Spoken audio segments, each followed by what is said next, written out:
Oh. Hello, this is Jeremy Shear on his speech on how to make candles.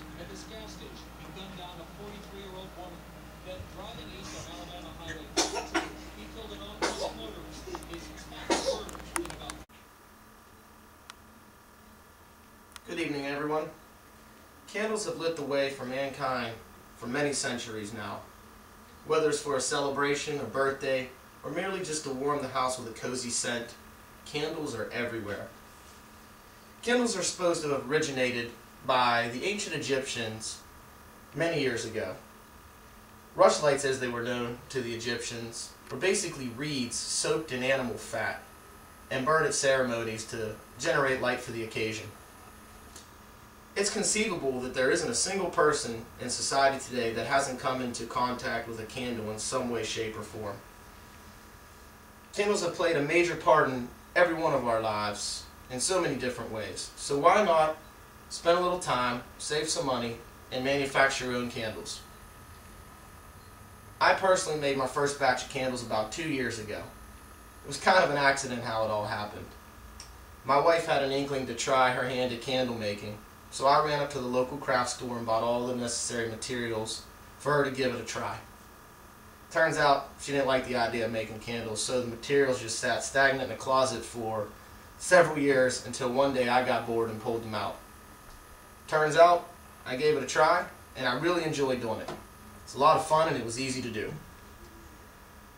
I will attempt to show you guys a method of making candles in an extremely easy, fast, efficient way, and hopefully have some fun while we're doing it.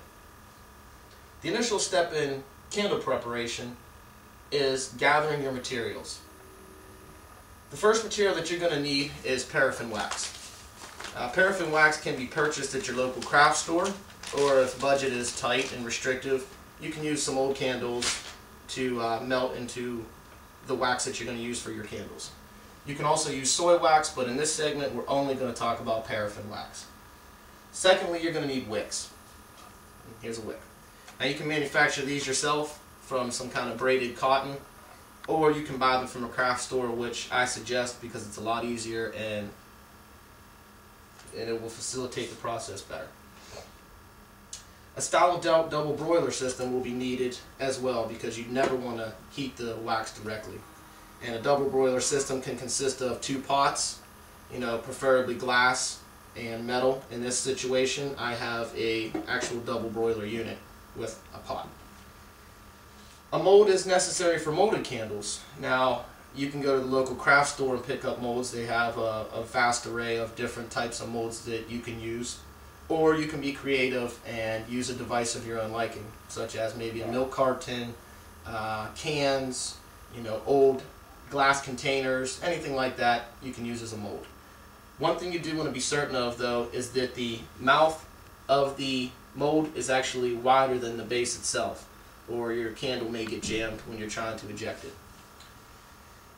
There's 2 other materials that aren't required but are suggested to generate the best candle, and that is dyes and fragrances.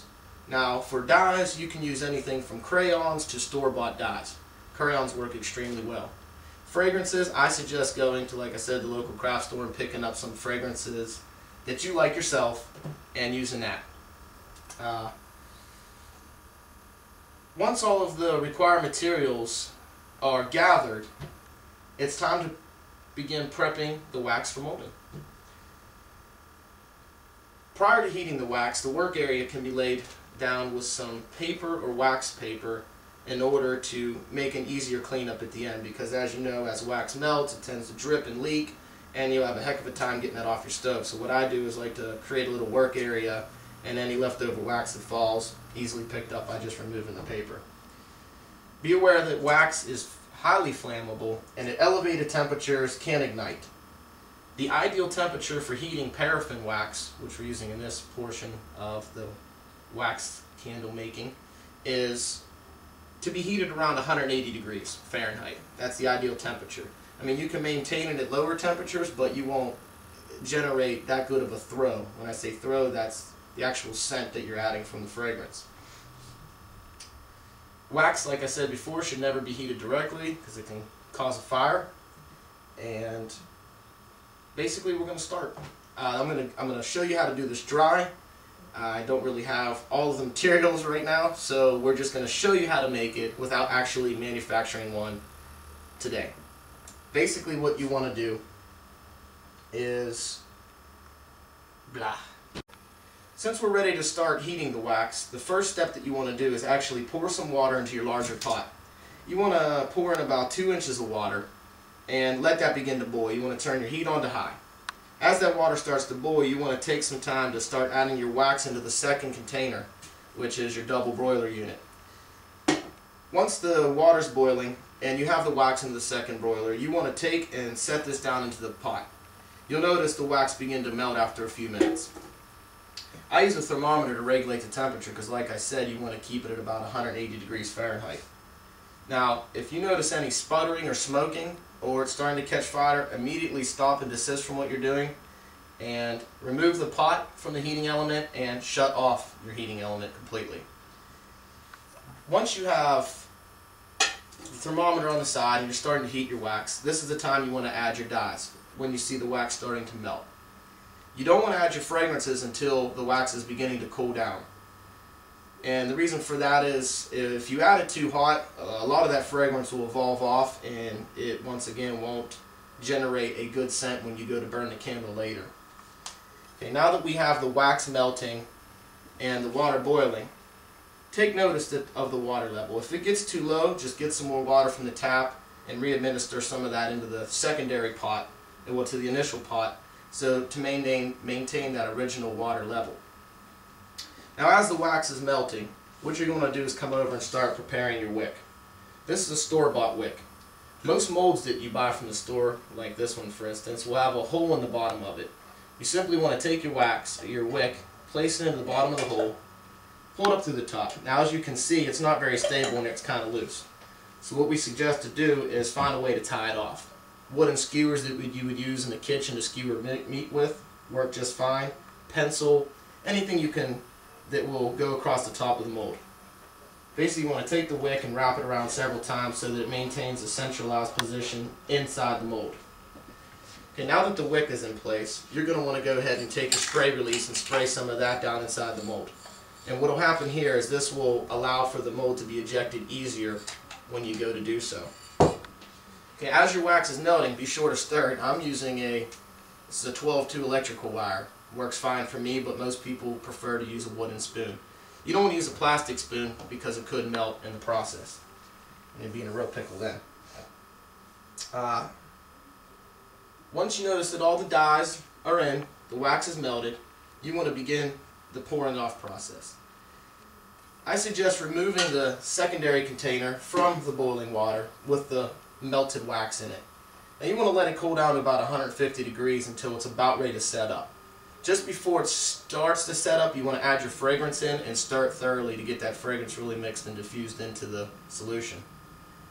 Now, as you see it starting to set up, you want to take it over your mold and slowly pour it in, being careful not to let it sputter or get on yourself because it will burn. Slowly pour it in, pour the wax into the mold until it reaches a level about a half an inch from the top. And once again, filling it all the way to the top will make it a little more difficult to remove from the mold later. Leaving a little gap at the top makes it easier to remove. Okay. You do not want to discharge the mold, the wax candle from the mold until it is cold for about 24 hours. You'll be able to tell because it won't have a soft touch to it. I mean, you can physically see it hardened up. You know, give it a little touch, make sure it's cool. Touch the sides of the container. If it feels semi-cool to touch, probably pretty safe to remove it.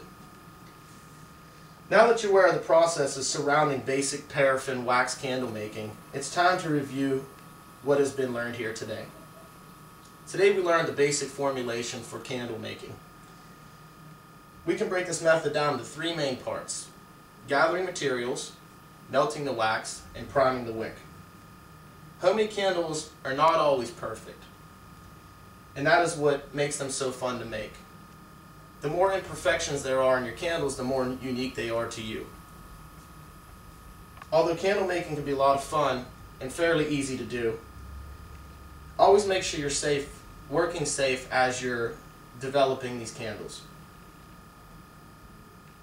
Candles have grown in popularity over the years and become quite the commodity for home comfort.